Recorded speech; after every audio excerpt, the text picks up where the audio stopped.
Hi, welcome to Lachlan Likes a Thing, a show where I take a thing and see whether or not I like it. Now the things we're looking at in this video are the Sony MDR-ZX700 and Z1000 around ear studio monitoring headphones. Now this is going to be a bit more of a nostalgic review because both of these models are actually discontinued now, but you can find them floating around still on sale in various channels.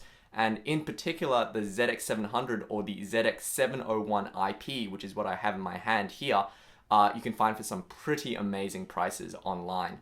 Now, if you're a regular subscriber to my channel, you'll know that I'm a big fan of Sony's audio products. And so I'll say right from the outset that I have some mixed feelings about these headphones. Let's take a closer look. The ZX700, ZX701iP, and the Z1000 were part of the same series of studio monitoring headphones from Sony. The ZX701iP is the same headphone as the ZX700 with the inclusion of a smartphone remote and microphone. These headphones originally had a recommended retail price of $149, but since they've been discontinued, you can find them now for as low as $45 on Amazon. Sony also makes a professional variant of the ZX700 called the MDR-Z1000. Apart from being more expensive, having a longer cable, and blue and red channel stickers like all Sony professional headphones, I'm not quite sure if there are any other differences with the professional version. The Z1000 was Sony's flagship consumer and studio monitoring headphone. A few years ago, when I was younger and more impressionable, I bought this headphone for over $400 in Hong Kong using gift money. Now that it's discontinued, it's hard to find for less than that figure. Knowing what I know now, I would not have paid over $400 for this headphone, but we'll get to that in a moment. The Z1000 also has a professional variant called the MDR-Z7520, which Sony still retails for $500. Now it's been reported that the 7520 does sound a bit different from the Z1000, and some of the differences appear to be because they use slightly different ear pads. I haven't heard the MDR-Z7520 myself, so I can't really comment.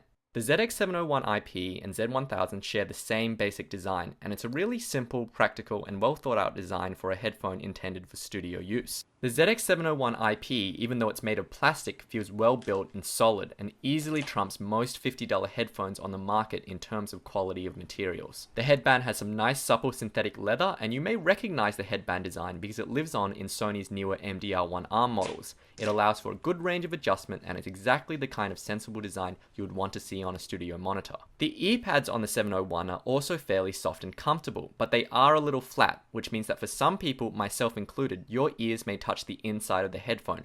This isn't a terrible thing, but after several hours of wear, this can get irritating. The 1.2 meter cable on the ZX700 is, simply put, amazing. It's soft and supple, not prone to tangling, has a substantial and chunky plug on the end, and all in all is everything you would want in a headphone cable, and it's by far my favorite cable I've ever found on a cheap portable headphone. The inclusion of the smartphone remote and the short 1.2 meter cable length on the ZX701iP makes you think that Sony intended you to take this headphone out of the studio and onto the streets, but that's only kind of a good idea. The ZX701iP is on the smaller side for a studio monitoring headphone, and it does have a design that is unobtrusive and looks relatively subtle on the head in a way that a larger headphone like say the Audio-Technica M50 doesn't. The 1.2 meter cable length is also way less cumbersome than having a 3 meter cable hanging out of your pocket. But the giant port on the back of the ZX701iP makes isolation on this headphone very poor, and it's not really well suited for use in noisy environments, and unless you specifically want a headphone that lets a lot of sound in, the ZX701iP is a poor choice for commuting. The headphone also doesn't fold up into a more compact shape in any way, and while this improves durability, it makes it less practical to carry around. In terms of design, the Z1000 is pretty much the same headphone as the ZX700, but fancier. Instead of a plastic ear cup, you get an ear cup made of magnesium alloy that feels stunningly solid. The headband material is softer and more plush, and the ear pads are fatter and more supple. If the cable on the ZX700 was good, the cable on the Z1000 is heavenly. It has even less memory, and it has a detachable design that connects to the headphone with this incredibly secure feeling screw-on terminal.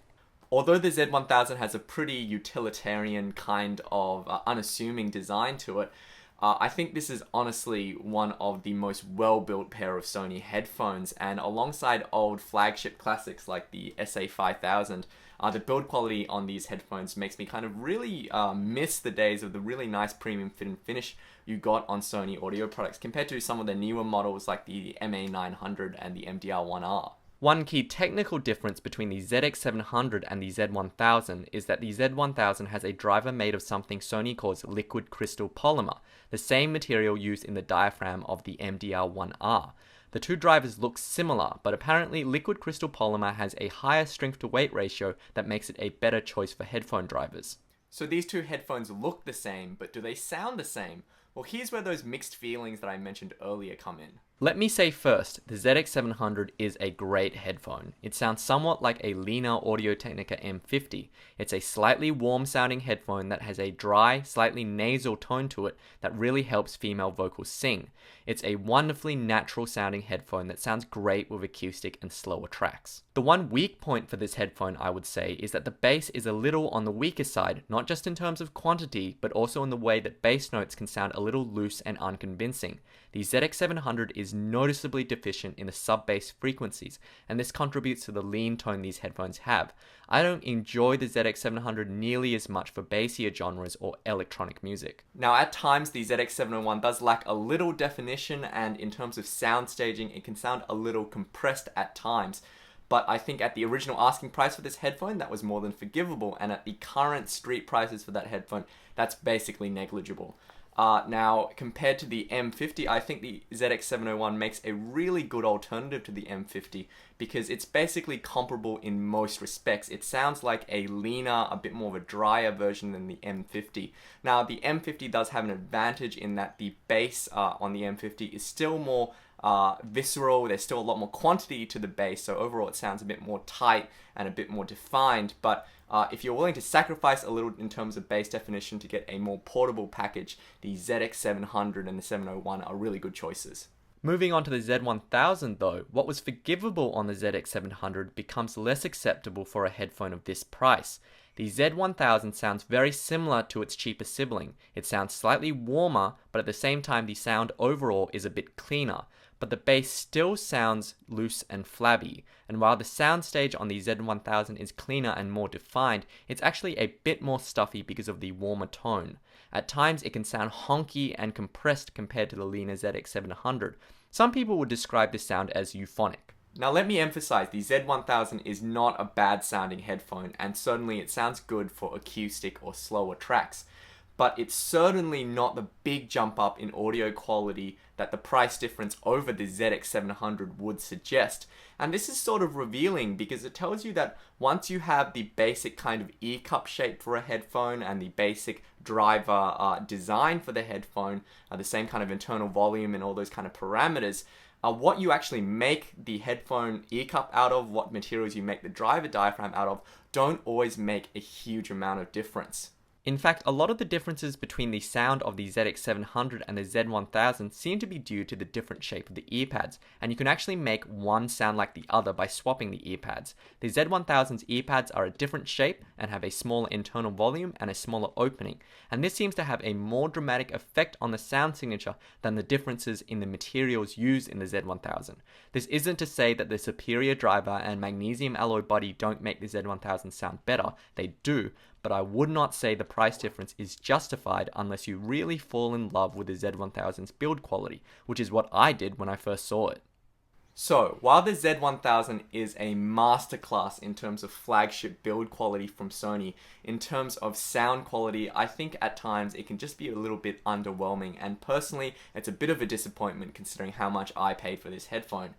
In comparison, the ZX700 and the ZX701 I think are fantastic value at the current street prices. So if you're in the market for an around ear, a bit more of a portable studio monitoring headphone, go out and grab one of these before they all disappear. Anyway, I'm interested to hear what you think, so please click the like button if you found this video helpful and leave a comment. You can talk to me on Facebook at facebook.com/LachlanLikesAthing or on Twitter at LachLikesAthing. Thanks to all my regular subscribers and happy listening.